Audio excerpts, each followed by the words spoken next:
যেহেতু মামলা চলছে আমি কোনো কমেন্ট করতে চাই না, তবে একটা প্রশ্ন তাদেরকে করতে পারেন যে আমেরিকা হোক, ইউরোপ হোক, যে কোনো দেশে কেউ যদি বছরের পর বছর ট্যাক্স ফাঁকি দেয় তার বিরুদ্ধে কী ব্যবস্থা সেই সরকার নেয়?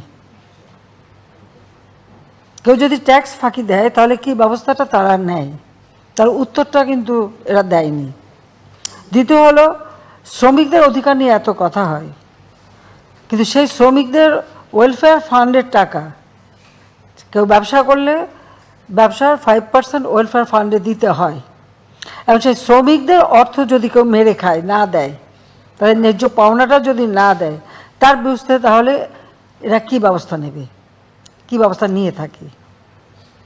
ইউনুসের বিরুদ্ধে আমরা বা আমাদের গভর্নমেন্টকে লাগেনি, বরং আপনাদের মনে আছে একটা কথা, গ্রামীণ ব্যাংকটা তৈরি করেছিল জেনারেল এরশাদ সাহেবের আমলে। একজন এমডি খোঁজা হচ্ছিল, তখন ডক্টর ইউনুসকে এনে সেই ব্যাংকের এমডি করা হয়। এই ব্যাংক কিন্তু তার নিজের করা না, সে সেখানে এমডি হিসেবে চাকরি করত, একজন এমডি হিসেবে চাকরি করতেন এবং বেতন তুলতেন। এটা আর গ্রামীণ ব্যাংকটা হচ্ছে সরকারের সংবিধিবদ্ধ সংস্থা, ওই টাকা বেতন সব কিন্তু সরকারের পক্ষ থেকেই দেওয়া হতো। সরকার কেউ বাইরে গেলে জিও নিয়ে যেতে হতো।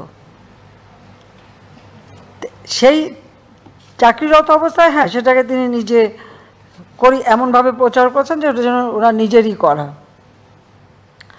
ওই ব্যাংকের আইনে ছিল যে 60 বছর বয়স পর্যন্ত একজন এমডি থাকতে পারে চাকরিতে, 60 বছরের উপরেও আরও 10 বছর সে বিনা মানে আইন ভঙ্গ করেই ছিল। যখন বাংলাদেশ ব্যাংক এই জিনিসটা তার নজরে আনে এবং তাকে আমাদের তদন্ত অর্থমন্ত্রী আমাদের মুহিত সাহেব এবং আমার পররাষ্ট্র উপদেষ্টা গওহর রিজভী সাহেব তাকে রিকোয়েস্ট করেছিলেন যে আপনার তো বয়স হয়ে গেছে,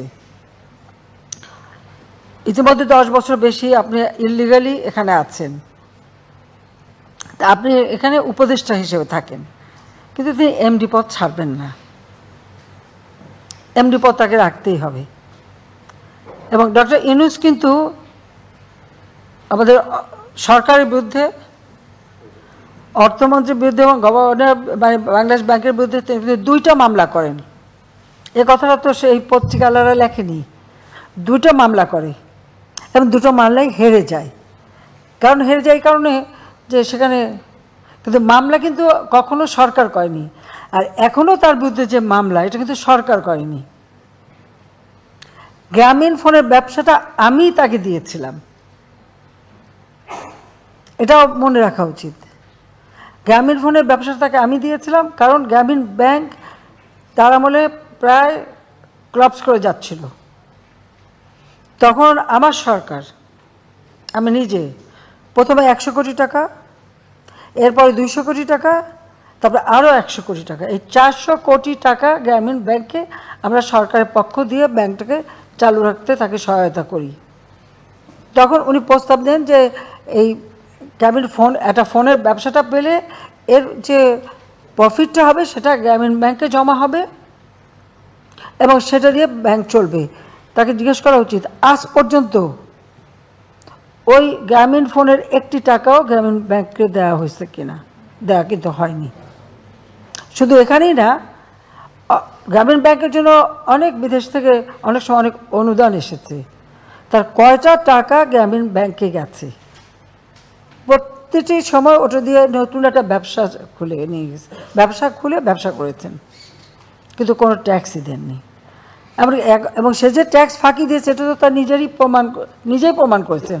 কারণ তার বিরুদ্ধে যখনই মামলা হয়েছে, এটা বিদেশের নিয়ম আছে, যখনই মামলা হয়েছে তখন তিনি কিছু টাকা শোধ দিয়ে বসে আছে। তো যখনই কিছু টাকা শোধ দিল তো প্রমাণ হয়ে গেল যে সে ট্যাক্স ফাঁকি দেয়। এমনকি ওই টেলিডার মানে গ্রামীণ ফোন, সেখান থেকেও কয়েক দফা তার কাছ থেকে এভাবে টাকা আদায় করা হয়েছে। আর লেবারদের যে ওয়েলফেয়ার ফান্ডের টাকা দেয়নি, 2006 সাল থেকে একটি পয়সাও দেয়নি। তখন লেবাররা মামলা করেছে, মামলা কিন্তু সরকার করেনি। লেবাররা লেবার কোর্টে মামলা করছে, সেই মামলায় সে শাস্তি পেয়েছে। এখানে আমার কি দোষ?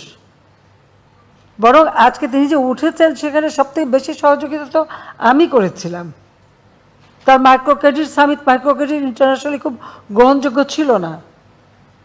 তো আমি কো চেয়ার হিসেবে অংশগ্রহণ করি, জাতিসংঘে প্রস্তাব আনি এবং আমি সবাইকে বুঝাই। কারণ আমি ভাবতাম যে এটার মধ্যে খুব ভালো, মানুষের খুব দারিদ্র্যমুক্ত করে।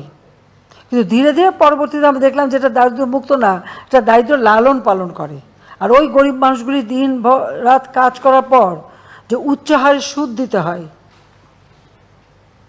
প্রথম সুদ সেটা যখন দিতে পারে না তখন আরেকটা লোন দিয়ে ওই আগের লোন পূরণ করে তারপরে তাকে সে মানে আবার সে দ্বিগুণ সুদের হার পড়লে করতে করতে প্রায় 40-45 ভাগ সুদ দিতে হতো তাদেরকে। অনেকে এমনকি যশোরে যে একটা এলাকায় হিলারি ক্লিন্টনকে নিয়ে যে সমস্ত পরিবারকে মাইক্রো ক্রেডিট দিয়েছিল, সে পরিবারগুলি কোথায় এখন? খোঁজ করেন। জমি জবা সব বেঁচে দিয়ে ওখান থেকে তারা পালিয়ে যেতে বাধ্য হয়। অনেকে আত্মহত্যা করেছে এই সুদের চাপে। আমি তাকে টাকা দিয়ে বলছিলাম যে এত সুদ না নিয়ে তারা যেন একটু সহনশীল করে দেয় মানুষকে, যে মানুষ সত্যিকার যেন দারিদ্র থেকে উঠে আসতে পারে। এতই যদি করে থাকে যে দারিদ্র বিমোচন হলো না কেন বাংলাদেশে? দারিদ্র বিমোচন করলাম তো আমি। আজকে 41.6 ভাগ থেকে নামিয়ে আমি 18.7 ভাগে নামিয়ে এনেছি এই মাত্র এই 15 বছরে। সে ক্রেডিটও নেয়, সেটাও কেউ কোনো কোনো এরকম আপনার আন্তর্জাতিক সংস্থা লিখে ফেলে এটা ওই গ্রামীণ ব্যাংক ব্র্যাক অমক সমক করে ফেলেছে। তো আমার প্রশ্ন যে আওয়ামী লীগ শেখ হাসিনা ক্ষমতা আসার আগে কত দারিদ্র্যের হার ছিল, আর শেখ হাসিনা আসার পরে কত কমেছে সেটা একটু হিসাব করে বলুক না। মাথাপিছু আয় কত ছিল, এখন কত বেড়েছে? গৃহহীন ভূমিহীন মানুষের সংখ্যা কত ছিল আর এখন কত কমেছে, সেটা লিখুক। এবার আরো অনেক বিষয় আছে, আমি সব বলতে চাই না, আমি এটা বলতেও চাইনি কখনো। পলিটিক্যাল পার্টি করতে গেছিল সেটাও লিখেছে। যখন সেই 2007 সাল তখন পলিটিক্যাল রাজনৈতিক দল করতে গেল, তাহলে ব্যর্থ হলো কেন? রাজনৈতিক দল করতে পারলো না কেন? সে যদি গ্রামের মানুষকে এত কিছু দিয়ে থাকে তো সেই মানুষগুলো তো তার জন্য ঝাঁপিয়ে আসবে, আসবে না? আসেনি কেন?